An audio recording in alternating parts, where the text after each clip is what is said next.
औज़ुबिल्लाहिमिनश्शैतानिर्रजीम बिस्मिल्लाहिर्रहमानिर्रहीम। Page number 44 हम पढ़ रहे थे चैप्टर नंबर 9 अल असद व इब्न अवा वल हिमार। ट्रांसलेशन का अगला हिस्सा है अल हीलतो लिल हुसूल अलल हिमार, यानी जब शेर ने उसे कहा कि मेरी जो बीमारी है इसका इलाज गधे का दिल और उसके दो कान हैं, तो इस पर प्रॉमिस किया गीदड़ ने कि मैं उसको ला के दूंगा। तो यहाँ पर क्या बताया जा रहा है, अल हीला, तो हीला कहते हैं कोशिश को। मेरे ख्याल में ये वर्ड जो है ना, ये पंजाबी में बहुत ज़्यादा इस्तेमाल किया जाता है और इसमें भी कोशिश के मानों में इस्तेमाल किया जाता है। तो ये एक्चुअली अरबिक वर्ड है। लिल हुसूल, हुसूल उर्दू में भी इस्तेमाल ऐसे ही होता है, हासिल करने के लिए। अलल हिमार, गधा, गधा हासिल करने के लिए कोशिश। अब कोशिश उसने क्या की, सुमा दलफा, सुमा फिर, दलफा वो चला, इलल हिमारे गधे की तरफ, यानी गीदड़ चल पड़ा।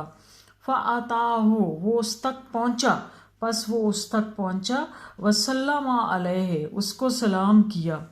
वकाला लहू और उससे कहा, यानी गीदड़ ने गधे से कहा, माली, माँ क्या, ली मुझे क्या हो गया है, आराका मैं देखता हूँ तुम्हें, माजूलन बड़ा कमज़ोर सा देख रहा हूँ। कहता मुझे क्या हो गया है कि मैं तुम्हें बड़ा कमज़ोर सा देख रहा हूँ। ये एक साइकोलॉजिकल पॉइंट है ना, और ये तो खैर एक स्टोरी है जिसमें हैवान का बताया गया। अक्सर इंसानों की भी ऐसी आदत होती है कि खामोखा में किसी को देख के ना, तो अब पता नहीं अपनी इम्पोर्टेंस उसके जहन में बढ़ाने के लिए या क्या होता है, अक्सर कह दिया जाता है कि आपको क्या हो गया है, आप इतनी वीक नज़र आ रही हैं, आपका कॉम्प्लेक्शन बड़ा डार्क हुआ है, यार तुम्हारी आंखों के गिर्द बड़े डार्क सर्कल हो गए हैं, या आप क्यों टायर्ड सी लग रही हैं मुझे, परेशान लग रहे हो। तो अब जिसको कहा जाता है ना, वो चाहे बिल्कुल ठीक हो, परफेक्ट हो, 100% कुछ ना फील हो रहा हो, कुछ ना नज़र आ रहा हो, वो भी फिर आगे से ना खामोखा में कोई ना कोई जस्टिफिकेशन देना शुरू कर देगी कि हाँ आजकल बहुत ज़्यादा काम है, तो खाने पीने का कोई ख्याल नहीं, इस वजह से मैं बहुत ज़्यादा कमज़ोर है, रेस्ट नहीं मिलता, तो फिर इस वजह से थकी थकी नज़र आती हूँ। यूँ या नहीं आगे से बातें वो भी बनाना शुरू है। मैंने बहुत कम देखा है कि जो कोई कहे नहीं नहीं आपको ऐसे ही लग रहा है, परफेक्टली ऑलराइट, ये बहुत कम देखा है। अच्छा, वो कहता है कि मुझे क्या हो गया, मैं आपको देख रहा हूँ माजूलन बहुत ज़्यादा कमज़ोर। कहता है काला, गधे ने कहा, गीदड़ ने कहा, सॉरी गधे ने कहा, बेसू तदबीर साहिबी, बेसू सू कहते हैं बुरा, तदबीर मामला, साहिबी मेरे मामे, मेरे साहिब कहते हैं मालिक को, मेरे मालिक के बुरे मामले की वजह से, बुरे बिहेवियर की वजह से।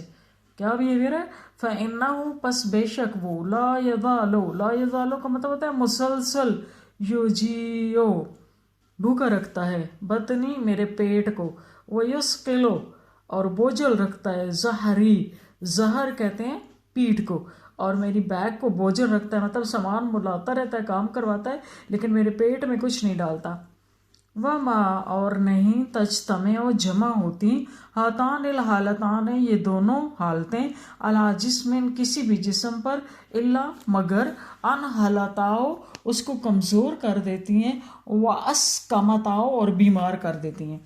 यानी ये दोनों हालतें कि पेट का भूखा रहना और बैग का बोझल रहना, जब किसी जिस्म पर इकट्ठी होती हैं तो उसे कमज़ोर और बीमार कर देती हैं। ठीक हो गया। फ़काला लहू तो उसने उससे कहा, कैफ़ा कैसे, तरदा तुम कैसे राज़ी हो, अलमुकामा ठहरने पर, माओ उसके साथ, अला हाजा इस हालत में, तो तुम इस हालत में उसके साथ रहने के लिए कैसे राज़ी हो, हाउ आर यू एग्रीड। अच्छा, काला उसने कहा, माली माँ नहीं है, ली मेरे पास, हीला तुन मेरे पास कोई हीला नहीं है, कोई चारा नहीं है, लिल हरबे, हरबा यारबो का मतलब होता है भाग जाना, मैंने उससे उससे भागने का कोई रास्ता नहीं है मेरे पास। फलस्तो फा पस लस्तो तवज्जो मैंने जब भी कभी तवज्जो की या मुँह किया, इला जिहतिन किसी तरफ, मैंने जब भी किसी तरफ मुँह किया, रुख किया, इल्ला अदरबी इंसान, अदरबी تو مجھے مارا ہی ہے انسان نے، فقدنی اور مجھے تھکایا، وعجانی اور مجھے بھوکا رکھا۔ کالا ابن آوا گیدڑ نے کہا، وَأَنَا أَدُلُّكَ انا میں ادلو کا تمہاری رہنمائی کرتا ہوں، علی مکان ایک جگہ کی طرف، معزول جو بالکل خالی ہے، ان الناس سے لوگوں سے، مطلب جو لوگوں سے بالکل خالی ہے، میں اس چیز جگہ کی طرف تمہاری رہنمائی کرتا ہوں۔ لا یمر بھی انسان، لا یمر وہاں سے تو گزرتا بھی نہیں، انسان کوئی انسان وہاں سے کسی انسان کا گزر بھی نہیں ہوتا، مطلب رہنا تو دور کی بات ہے، ایون کہ اس جگہ سے گزرتا بھی نہیں ہے انسان۔ اب اسے وہ نا اس سے سائیکولوجیکل ٹریپ میں ڈال رہا ہے، سبز باغ دکھا کے، کہتا ہے فی ہے خصیب المرا، خصیب کہتے ہیں سرسبز کو، مرا کہتے ہیں وہ جگہ جہاں جانور چرتے ہیں، سرسبز و شاداب چراگاہ، فی ہے آنتن من الحمر، فی ہے اس میں آنتن، آنا کہتے ہیں ریوڑ کو، من الحمر حمار کی جمع ہے، گدھوں کے ریوڑ ہیں، مطلب جگہ ہے ایسی کہ سرسبز و شاداب ہے، گھاس کی بھری ہوئی ہے، انسان وہاں پہ کوئی ہوتا نہیں ہے، اور تمہاری کمپنی کے لیے گدھے بے شمار۔ ترا آمنتن، ترا وہ چر رہے ہوتے ہیں، آمنتن امن سے، مطمئنتن مطمئن ہو کر، امن و سکون سے مطمئن ہو کر وہ چرتے ہیں۔ قال الحمار، اب گدھا مکمل طور پر اس کے ٹریپ میں آ گیا تو اس نے کہا، وما یابسنا، کون روک سکتا ہے ہمیں، انہا اس جگہ سے۔ اب وہ اتنا یعنی اس کے ٹریپ میں آیا کہ اپنے آپ کو نا ہم کہنا شروع ہو گیا، کہتا ہے ہمیں اس جگہ سے کون روک سکتا ہے۔ فنطلق بنا الیہا، فنطلق پس لے چلیے، بنا ہمیں الیہا اس جگہ کی طرف، پس ہمیں اس جگہ کی طرف لے چلیے۔